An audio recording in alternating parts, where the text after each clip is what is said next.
আসসালামু আলাইকুম। ঠিক আছে।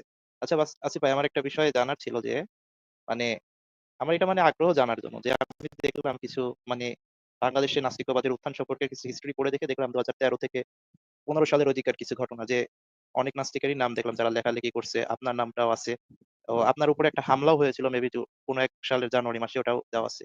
তো আমার একটা বিষয় জানার কথা যে বাংলা এটা কোথাও পেলাম না যে বাংলাদেশে এটার শুরুটা কিভাবে হয়েছিল, এটার পায়োনিয়ার কারা ছিল, আর আর অন্যান্যরা কাদের দ্বারা বা আপনারা কাদের দ্বারা এই বিষয়ে ইনফ্লুয়েন্সড হয়েছিলেন, শুধুমাত্র কি ইসলাম পড়েই নাকি অন্য কারো দ্বারা ইনফ্লুয়েন্স ছিলেন, এই বিষয়টা একটু জানার ছিল। আমরা কোরআন এবং হাদিস দ্বারা ইনফ্লুয়েন্সড হয়েছি ভাই। আল্লাহ পাক আমাদেরকে ইনফ্লুয়েন্স করেছে। ঠিক আছে? আল্লাহ পাকের যে কোরআন, নবী মোহাম্মদের যে কোরআন এবং হাদিস সেগুলোই আমাদেরকে ইনফ্লুয়েন্স করেছে যে এত জঙ্গি একটা মতাদর্শ, এত লম্পট একজন নবী, এত লুচ্চা একজন নবী, এত গণহত্যাকারী একটা নবী, সেই ধর্মের মানুষ আমাদেরকে মানে নাস্তিক হইলে আ কোপায় মেরে ফেলতে বলছে। ভাই আপনি এই যে জঙ্গিরা যে আমাদেরকে আক্রমণ করেছে এইটার পেছনে আ কি মনে করেন? আপনার কি মনে হয় যে কে ইনফ্লুয়েন্স করেছে? কারণ হাদিসের ভিতরে তো নবী মোহাম্মদ নিজে বলে দিছে যে কেউ যদি তার সামান্যতম সমালোচনা করে তাকে মেরে ফেলতে হবে। এটা তো নবী মোহাম্মদ ইনফ্লুয়েন্স করেছে। তাহলে তো মানে লুচ্চা নবী মোহাম্মদের এটা অপরাধ। যে সে বলেছে মুরতাদদেরকে হত্যা করতে হবে। কেউ যদি ইসলাম ধর্ম ত্যাগ করে তাদেরকে জবাই করতে হবে। কল্লা উড়ায় দিতে হবে। এটা কি আপনি জানেন যে আপনার নবী এটা বলেছে? হ্যাঁ, এই বিষয়ে কিছু কিছু জানি, এক্স্যাক্টলি রেফারেন্স মনে, তবে শুনেছি আর আপনি জাস্ট শুনেছেন। আপনি জানেন না যে নবী মোহাম্মদ বলেছে যে কেউ যদি নবী মোহাম্মদ এই জিনিসটাকে নানাভাবে উৎসাহিত করেছে যে তার যদি কেউ সমালোচনা করে তাহলে তাকে জবাই করতে হবে। ভাই আপনি এই লেখাটা পড়েছেন তাইলে এই লেখাটা আপনি আ ভালো করে পড়েন নাই? পুরাটুকু পড়েন নাই নাকি মানে শুরুর অংশটা পড়ছেন শুধু? অনেক বড়, লেখাটা তো অনেক বড় ভাই, একটা একটা করে পড়তে হবে। আর আমি একটা বিষয় পড়ে ওটা নিয়ে একটু ঘাটাঘাটি করার চেষ্টা করেছি যে আপনারা বিষয়টা যেভাবে দেখাচ্ছেন আসলে এরকম কিনা, সঠিক ব্যাখ্যা খোঁজার চেষ্টা করেছি। এখন আমি পড়া শুরু করেছি, সামনে আরো পড়বো, এই বিষয় নিয়ে প্রশ্ন হলে লাইভে এসে আরো কথা হবে, আচ্ছা, সমস্যা নেই। আমি আপনি তাহলে পুরোটা পড়িনি। এখনই একটা হাদিস পড়েন। এখনই আমাদের সামনে একটা হাদিস পড়েন এবং আমাদেরকে হাদিসটা একটু আমাদেরকে বুঝায় দেন। আপনি কি বুঝলেন হাদিসটা থেকে সেটা আপনি একটু আমাদেরকে বুঝান, আমাদেরকে বলেন। এই হাদিসটা একটু পড়েন তো ভাই। এইখানে কি এই হাদিসটাতে কি লেখা আছে একটু জোরে, জোরে পড়েন তো। আচ্ছা, এটা সুনানে আবু দাউদের হাদিস। আচ্ছা, অপরাধ ও তার শাস্তি। যে নবী সাল্লাল্লাহু আলাইহি সাল্লামকে গালি দেয় তার সম্পর্কে বিধান। ইবনে আব্বাস রাদিয়াল্লাহু তাআলা আনহুর সূত্র হতে বর্ণিত, জয়নব অন্ধ লোকের একটি উম্মু ওয়ালাদ ক্রীতদাসী ছিল। সে নবী উম্মু সাল্লাল্লাহু ওয়ালাদ আলাইহি সাল্লামকে কৃতদাসী মানে গালি কি? দিত। উম্মু ওয়ালাদ কৃতদাসী মানে কি ভাই? উম্মা ওয়ালাদ তো ভাই আমি তো জানি না সঠিক, একটু বলবেন? উম্মু ওয়ালাদ মানে হচ্ছে যেই দাসীর গর্ভে মনিবের মালিকের বাচ্চা পয়দা হয়ে গেছে। মানে দাসীর ইসলামে তো দাসীর সাথে ক্রীতদাসীর সাথে আ মানে কামের বেটি ক্রীতদাসী এগুলোর সাথে করা ইসলামে হালাল। এটা তো জানেন নাকি? হ্যাঁ, এটা জানি।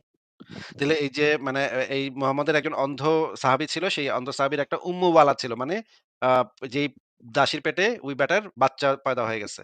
এটা বুঝতে পারছেন? জি। তো আপনি সেই ধর্মের অনুসারী যে ধর্মে আপনারা দাসী বান্দির সাথে করতে পারেন নাকি? হ্যাঁ আচ্ছা, ভাই? আমি হাদিসটার সামনে কি পড়বো নাকি? হ্যাঁ, মানে এটা একটু বইলা নেন আমাদেরকে। আপনারা সেই ধর্মের অনুসারী যারা আপনাদের দাসী বান্দির সাথে আপনারা করেন। আ মানে ৪ বিবি থাকার পর আপনাদের দাসীর সাথেও করণের দরকার পড়ে নাকি? এটা ভাই মানে একদম সরল বিষয়টা তো ভাষায়, বুঝলাম। বুঝলাম না তো ভাই। সরল ৪ ভাষায় বিবি বললে থাকার পরেও ইসলামের। আপনারা ৪ বিবি তো আপনাদের হয় না ভাই। মানে কি একটা অবস্থা ভাই। ৪ বিবি তো আপনাদের পোষায় না। আমি তো ভাই ১ বউ নিয়েই মানে আমার কোমর ব্যথা করে মাঝে, মাঝে, হ্যাঁ? আপনারা ৪ বিবি নিয়েও আপনারা মানে আপনাদের পোষায় না। দাসীও করণ লাগবে। আচ্ছা ঠিক আছে পড়েন। এরপরে কি লেখা আছে পড়েন। সে নবী সাল্লাল্লাহু আলাইহি সাল্লামকে গালি দিত এবং তার সম্পর্কে মন্দ কথা বলতো। অন্ধ লোকটি তাকে নিষেধ করা সত্ত্বেও সে বিরত হতো না। সে তার ভর্ৎসনা করত, কিন্তু তাতেও সে বিরত হতো না।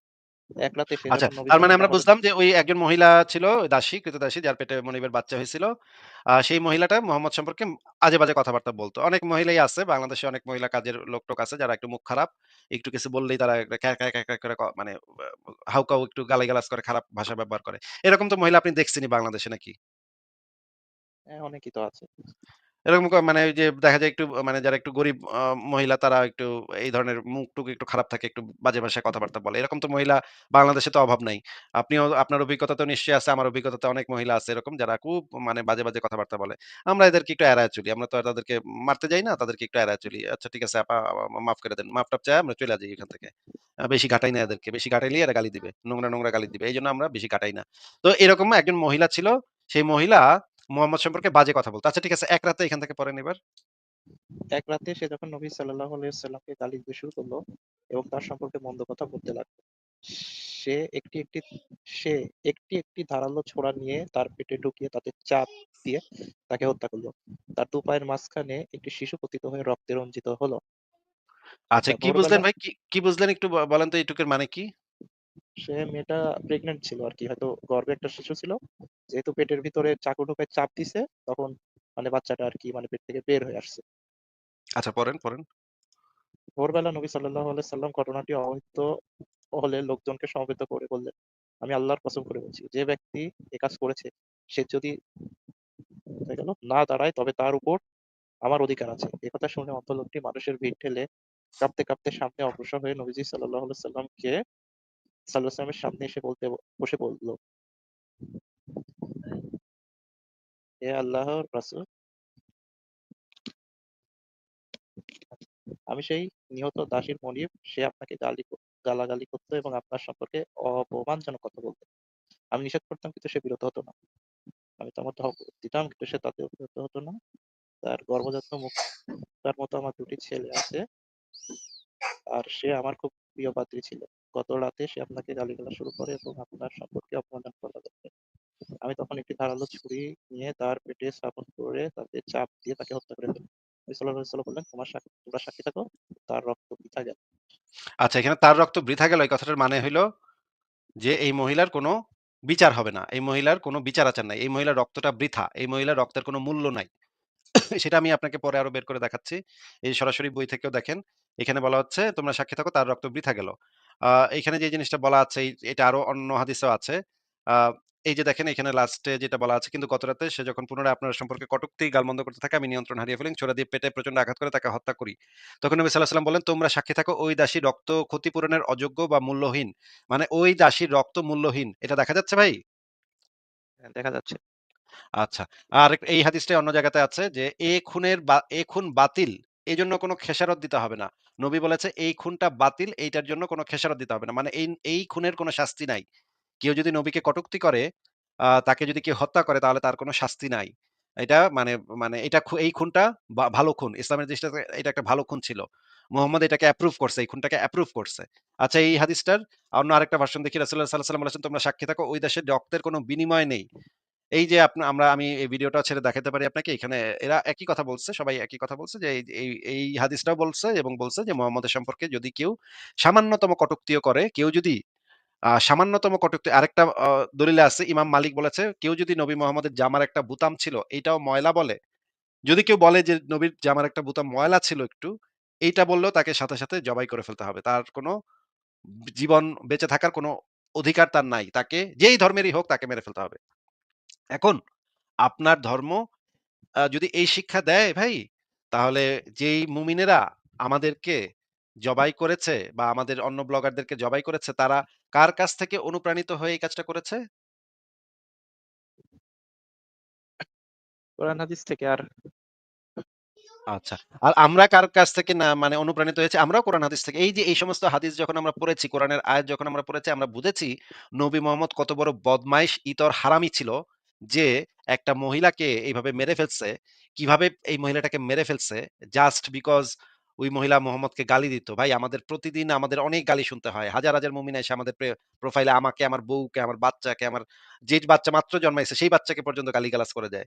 ভাই এইগুলা গালিগালাজ মানুষ করতেই পারে। কিন্তু গালিগালাজ করাটা আমরা পছন্দ করি না। কিন্তু এইটার জন্য তো আমরা কাউকে কখনো হত্যা করি না।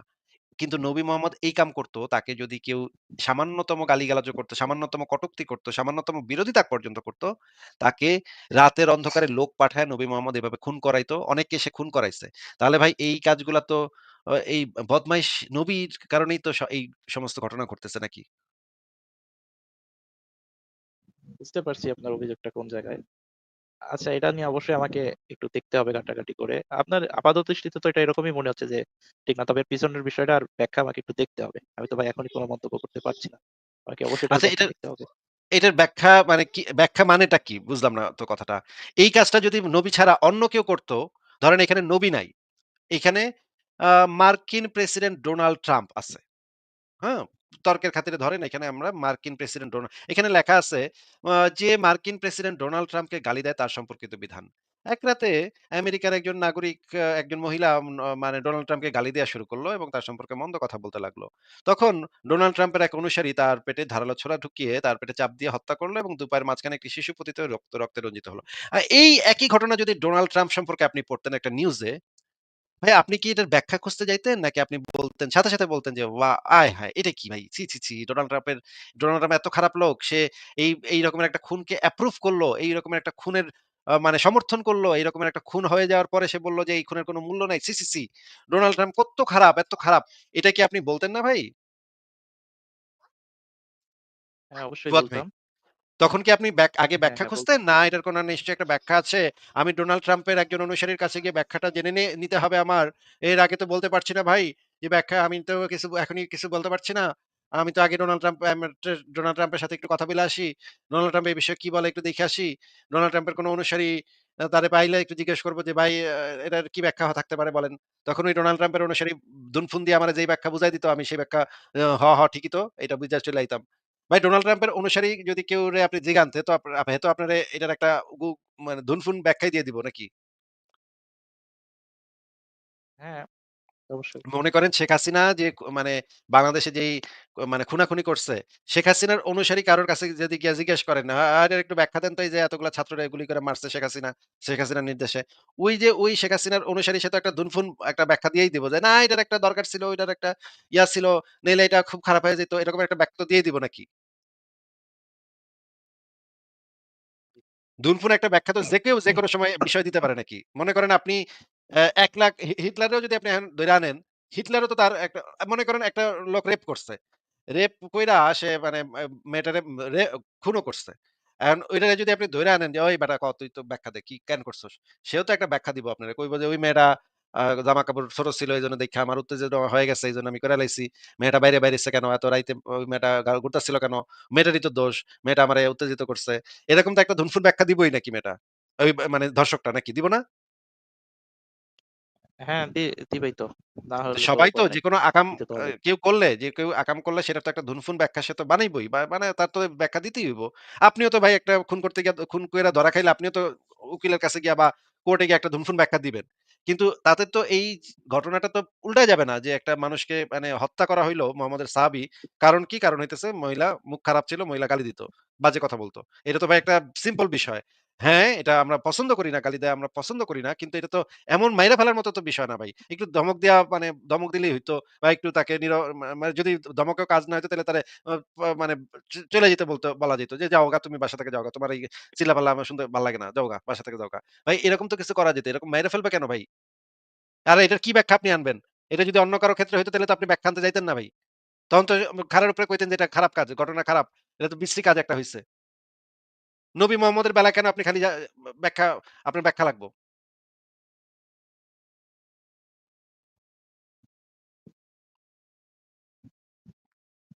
বলেন। ভাই বলেন।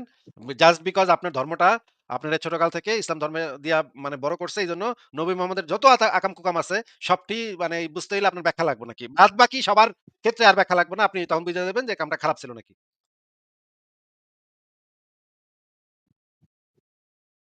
ফুয়াদ ভাই বলেন, কথা বলেন। উত্তর দেন। এ বিষয়ে আর কি উত্তর দিব ভাই? উত্তর দেওয়ার কিছু নাই। আচ্ছা এই যে ইসরায়েল যে গাজাতে আক্রমণ করতেছে এটা শুইনা তো আপনি এটার প্রতিবাদ নিশ্চয়ই জানাইছেন। এখন ওগরও তো একটা ব্যাখ্যা আছে নাকি?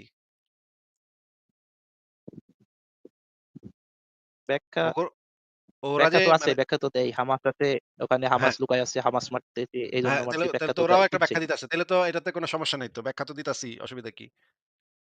তখন তো আপনি কি ওই ব্যাখ্যাটারে অ্যাকসেপ্ট করেন? যে তো ব্যাখ্যা তো দিতাছি, অসুবিধা কি? তাইলে মারতেছে মারুক, অসুবিধা কি? না, অবশ্যই হবে? অ্যাকসেপ্ট করব না। মানে আপনি তারা তার মানে আপনি এটুক পর্যন্ত ব্যাখ্যা মানার ক্ষেত্রে আপনি দেখেন যে এটা আপনার ধর্মের ইয়া নাকি? নবী এই আকাম করলে ওটার একটা ব্যাখ্যা আছে। আর অন্য কেউ আকাম করলে, "হাই! আকাম করলি কেন?" ওরা তো মানে আকাম করছে। তখন আর ব্যাখ্যা লাগে না। তখন আপনি বুঝা যান যে আকামটা আকাম। কিন্তু খালি নবী মোহাম্মদের বেলায় আপনার এটার একটা ব্যাখ্যা খুঁজুন লাগে আলেমদের কাছে গিয়ে আপনি ব্যাখ্যা খুঁজবেন। হুজুর আমার নবী তো এই একটা আকাম করে লাইছে এটার কি ব্যাখ্যা দেওয়া যায়? নাস্তিকে এটা নিয়ে ধরছে। এটা নিয়ে তো মানে খুব ধরতাছে ভাই। নাস্তিকে তো এটা নিয়ে ছুইলা ফালাইতেছে। নাস্তিকে তো এটা নিয়ে কটূক মানে কড়া সমালোচনা করতেছে। এখন কি ব্যাখ্যা দেওয়া যায়? হুজুরে তখন আপনার মাথা ঘাটাইয়া খুব হায় রে! এটা দিয়ে কি ব্যাখ্যা দেওয়া যায়? আচ্ছা একটা ব্যাখ্যা দিয়ে দিই। ওই মহিলা আসলে ছিল খুবই খারাপ। ওই মহিলা ষড়যন্ত্র করতাছিল নবীর বিরুদ্ধে। এরকম একটা ব্যাখ্যা-ব্যাখ্যা আপনারে দিয়ে দিল। তখন আপনি ওইটা শুইনা মানে মনে করলেন যে, ঠিকই তো। আমার হুজুরে তো ঠিকই কইছে। ওই নবীরে ষড়যন্ত্র করতাছিল নিশ্চয়ই দাসী। আমার নবীরে মেরে লাইতো। এইজন্য নবী এটা ঠিকই করছে। এই রকমের ধুনফুন একটা ব্যাখ্যা দিয়ে দিলে তো আপনি সন্তুষ্ট হয়ে যাবেন তখন নাকি?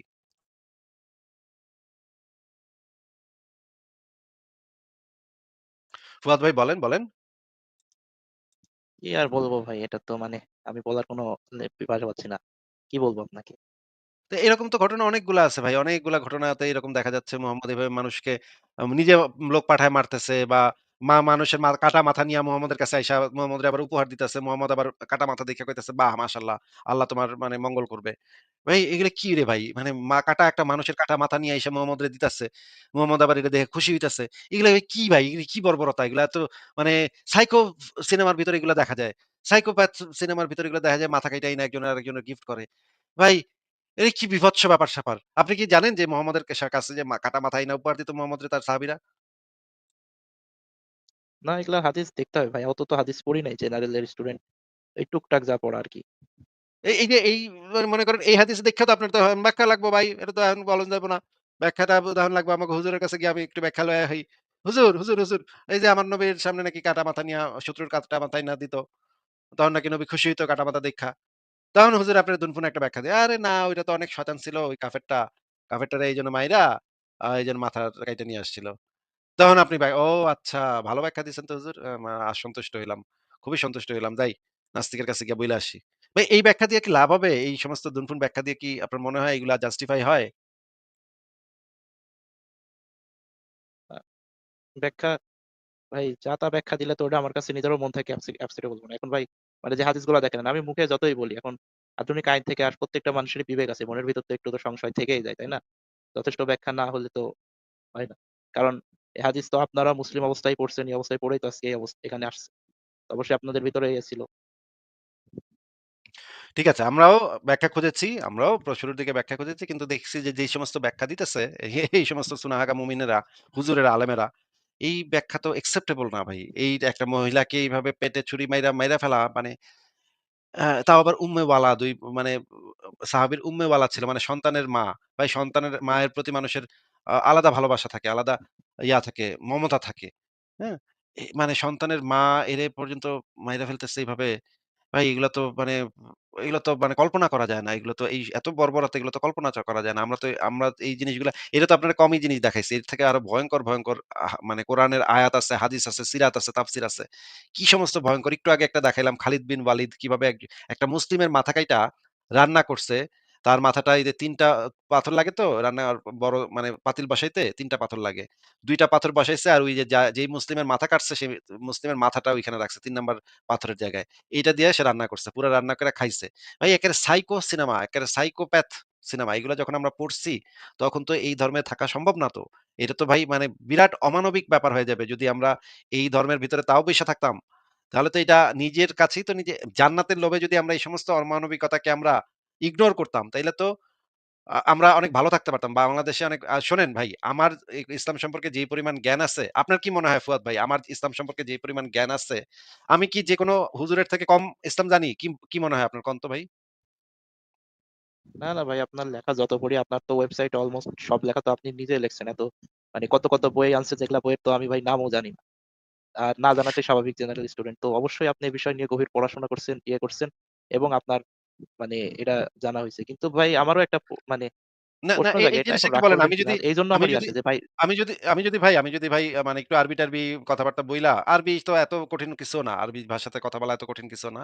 একটু আরবি ভাষাতে কথাবার্তা বলা শিখে আমি যদি হুজুর হইতাম, তাইলে তো আমি বহু টাকা ইনকাম করতে পারতাম। আমি যে পরিমাণ কোরআন হাদিস জানি, সিরাত তাফসীর জানি, আমার সামনে অনেক হুজুর দাঁড়াইতে পারত না। হ্যাঁ? বাংলাদেশের অনেক হুজুর আমার সামনে দাঁড়ায় কথা কইতে পারত না। দাঁড়ায় কথা বলার সাহস পাইত না আমার। আমি যেই পরিমাণে জানি এবং যেই পরিমাণে বই আমি ইসলামের যেই পরিমাণ বই আমি পড়ছি, এটা আমি গ্যারান্টি দিতে পারি। অনেক বড়, বড় হুজুর আমার সামনে দাঁড়ায় থাকতো। বসার সাহস পাইত না। ঠিক আছে? আ তেইলে আমি তো বাংলাদেশে থাকলে হুজুর হইলে বিরাট আয় করতে পারতাম। কোটি, কোটি টাকা আয় করতে পারতাম।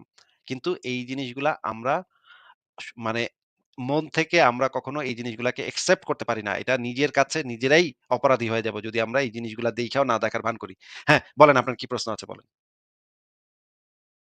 আচ্ছা, প্রশ্ন হ্যাঁ, পড়ছেন, ইয়ে পড়ছেন ঠিক আছে। কিন্তু ভাই আপনারা যারা নাস্তিক মানে এটা পড়ার ক্ষেত্রে ইনফ্লুয়েন্স বলতে আমি বলছি যে ভাই যেটা আমি যতদূর জানি আপনি মেবি জেনারেলের স্টুডেন্ট ছিলেন। এখন আপনার ছোটবেলা থেকে ধর্ম সম্পর্কে জানার কিউরিসি ছিল কিনা আমি সেটা জানি না। তো আমি ইনফ্লুয়েন্স বলতে যে এমন কি কোনো মহল ছিল যারা আপনাকে বলতো যে এই কোরআন হাদিসের অমুক, অমুক জায়গায় মানে বিতর্কিত কথা আছে বা এরকম কথা আছে। তখন আপনারা যায়ে খুঁজে দেখে পড়ে মানে বুঝতেন যে আসলেও তো এটা এরকম। মানে এরকম ভাবে কেউ আপনাদেরকে ইয়ে করছে নাকি? এটা জানার ছিল আমার। না এরকম করে করবে কেন? আমি তো সব বই পড়ছি। আমি ইসলামের যে এই এতগুলা খন্ডের যে তাফসীর গ্রন্থগুলা আছে সেগুলো তো আমি সেই ছোটকালে পইড়া শেষ করে ফেলাইছি। তাইলে আমারে আবার কারো বলতে হবে কেন ওই জায়গায় আছে? আমি মানুষরে বলি যে কোন জায়গায় আছে। আমারে মানুষ আইসা জিগায়, বিভিন্ন জায়গা থেকে মানুষ এসে জিগায়, "আচ্ছা ওই জায়গায় কি আছে? কোন জায়গায় কি আছে একটু কও তো দেখি।" আমি তাদেরকে বলি ভাই। আপনার কি মনে হয় আমার কারো থেকে এটা জানতে হবে? আমি মানুষরে জানাবো না মানুষ আমার থেকে জানবে? কোনটা আপনার মনে হয়? না, অবশ্যই আপনি বেশি জানেন। তবে মানে আপনি যেরকম বললাম যে জেনারেল স্টুডেন্ট হয়ে মানে ইসলাম সম্পর্কে এত কিছু মানে শুরুটা কিভাবে করছিলেন ভাই? আপনি কি মানে শুধুমাত্র ধর্ম সম্পর্কে জানার কিউরিসি থেকে নাকি মানে কিভাবে শুরুটা কিভাবে করছেন? আর আপনি এত কিছু জানেন বলছেন সেই অল্প বয়সে তো আমাদের তো আরো জানা দরকার। আমাদের আজ বয়স প্রায় এইচএসসি পাস হয়ে গেলাম ২০ বছর হয়ে যাচ্ছে। আমরা তো সেভাবে ধর্ম সম্পর্কে জানি না। আমাদের জেনারেল পড়াশোনা মনে করেন ম্যানেজ করতেই হাফ-সাফ খাই। এক জৈব রসায়ন পড়তে গেলে মনে করেন মাথা-টাথা খারাপ হয়ে যায়। আর ধর্ম সম্পর্কে অত গভীরে পড়বো কি ভাই? হুম, এইজন্য বিষয় হইলো মানে বই পড়ার যে মানে প্র্যাকটিসটা বাংলাদেশে এখন বই পড়ার যে প্র্যাকটিসটা এটা একদমই মানুষজনের ভিতরে কইমা গেছে, একদম জিরোর কাছে চলে আসছে। বর্তমান প্রজন্মের ভিতরে এই বই পড়ার প্র্যাকটিসটা একেবারেই কম। আপনাদের প্রজন্মে তো আরো খারাপ অবস্থা। আমাদের প্রজন্মে আমরা যখন জন্মাইছি বা আমরা যখন একটু কিশোর, বালক কিশোর তখন আমরা প্রচুর বই পড়তাম এবং আমি আমাদের পুরা এলাকার সবচাইতে বেশি বই পড়ুয়া মানুষ ছিলাম। এটা আমি আ খুবই গর্বের সাথে বলি যে মানুষ বই পড়তো, আমি লাইব্রেরি পড়তাম। এই জিনিসটা আমি আমার এলাকার মানুষ জানতো যে আমি এই এলাকার সবচাইতে বেশি বই পড়ছে কে? অমুকে ওই আসিফে পড়ছে। হ্যাঁ? আ টি আ ঠিক আছে ভাই আপনার সাথে অনেকক্ষণ কথা বললাম। আর আপনাকে সময় দেয়া যাচ্ছে না। তাহলে আজকে বিদায় জানাচ্ছি ফুয়াদ ভাই। ঠিক আছে ভাই, আর সামনে হয়তো আরো আসবো ইয়ে নিয়ে। কারণ ভাই মানে একটা ছোট কথা বলে শেষ করি। হ্যাঁ, অনেক সময় দিয়ে ফেলছেন, আমারও পড়াশোনা করতে হবে। যে ভাই আমরা মানে এই যে বলেন যে এত কিছু দেখাই তাও মানি না কেন? কারণ সত্যি কথা ভাই মনের মধ্যে একটা মানে ভয় আছে যে সাপোজ যদি কোনো বাই এনি চান্স মানে 1% চান্স থাকে যে মরার পরে যে দেখি যে মানে ঘটনা সব সত্যি, তাহলে তো ভাই আমরা বিপদে পড়বো। আমাদের জাহান্নামে যাওয়া লাগবে। একটা ভয় তো ভাই মনের মধ্যে কাজ করে, তাই না? আপনার কি কখনো এটা ভয়টা হ্যাঁ, কাজ করে না? যে সত্যি মানে এটা 1% চান্সও থাকে যে ইসলাম সত্যি? শুরুর দিকে করতো। যখন শুরু হইছে তখন এই যে এই সন্দেহটা শুরু হইছে তখন ভয় লাগতো। তখন ভাবতাম যে যদি থাকে তাইলে বুঝতেছি জিনিসটা খারাপ কিন্তু যদি থাকে ভাই তাইলে তো ফাইসা যামু। পরে আমি দেখলাম যে যদি আমি আ এইভাবে মানে মনে করেন একটা খুব পাওয়ারফুল লোক আছে। সে আমার খুব অনৈতিক একটা কথা বলতেছে করতে। আমি যদি সেটা অনৈতিক কাজটা করি তাইলে আমি ওই পাওয়ারফুল লোকটা আমার অনেক ভালো মানে অনেক টাকা দিব। কিন্তু এই অনৈতিক কাজটা করলে তো আমি নিজের কাছে পরিষ্কার থাকব না। নিজের কাছে তো হাইরা যাবো। নিজের কাছে তো ছোট হয়ে যাবো। পরে আমি দেখলাম যে ধইরা নিই যে আল্লাহ অনেক আছে। আল্লাহ অনেক ক্ষমতাবান। কিন্তু তারপরেও এই জিনিসগুলা যদি আমি একসেপ্ট করি, যে এই অনৈতিক কাজগুলাকে যদি আমি আ শুধুমাত্র জান্নাতে যাওয়ার লোভে বা জাহান্নামে পড়ার ভয়ে যদি আমি একসেপ্ট করে নিই, মাইনা নিই, তাইলে তো আমি নিজের কাছে ছোট হয়ে যাব। নিজের কাছে বড় হওয়া, নিজের কাছে ছোট হওয়া এটা হইতেছে সবচাইতে ইম্পোর্টেন্ট বিষয়। এটার থেকে বড় আর কিছু নাই। হ্যাঁ? আপনি জান্নাতে যাইবেন নাকি জাহান্নামে যাবেন তার থেকে ইম্পোর্টেন্ট বিষয় হচ্ছে আপনি কাছে নিজে নিজের কাছে নিজে আপনি মাথা উঁচা কইরা আয়নায় নিজের চেহারা দেখতে পারতেছেন কিনা। আচ্ছা ফুয়াদ চলে গেছে। আমি যেটা বলতে চাচ্ছি যে আপনারা নিজের কাছে নিজে অনেস্ট থাকতে পারতেছেন কিনা? আমরা যখন নিজের কাছে নিজেরা অনেস্ট থাকতে পারতেছি তখন তো জাহান্নামে গেলে অসুবিধা কি? মাথা উঁচা করে যাবো, সিনা টান করে চলে যাবো, অসুবিধা কি? কিন্তু যদি আপনি এগুলা জানার পরেও নবী এই সমস্ত আকাম-কুকাম করছে। তারপরে আপনি জান্নাতে যামু এই লোভে আপনি যদি এই জিনিসটাকে মনে করেন, আচ্ছা ঠিক আছে, আমি এই অনৈতিক জিনিসটারই মাইনা নিলাম। তাইলে তো আপনি নিজের কাছেই নিজে হাইরা গেলেন। নিজের কাছে নিজে ছোট হইলেন। আ আপনি তো আপনি তো মাথা নিচু করে জান্নাতে যাবেন। কারণ আপনি একটা অপকর্ম নিজের চোখে দেখতে পাইতেছেন যে এই জিনিসটা একটা খারাপ কাজ। তারপরেও আপনি জিনিসটাকে মাইনে নিছেন। জাস্ট বিকজ আল্লাহ অনেক ক্ষমতাবান এবং আপনার একটা লাভের আশা আছে। জান্নাতে যাইবেন, হুর লাগাইবেন, হুর পাইবেন। এটা তো ভাই আপনি একজন অনৈতিক মানুষ হিসেবেই নিজেকে প্রমাণ করবেন যদি আপনি এটাকে অ্যাকসেপ্ট করেন, তাই না?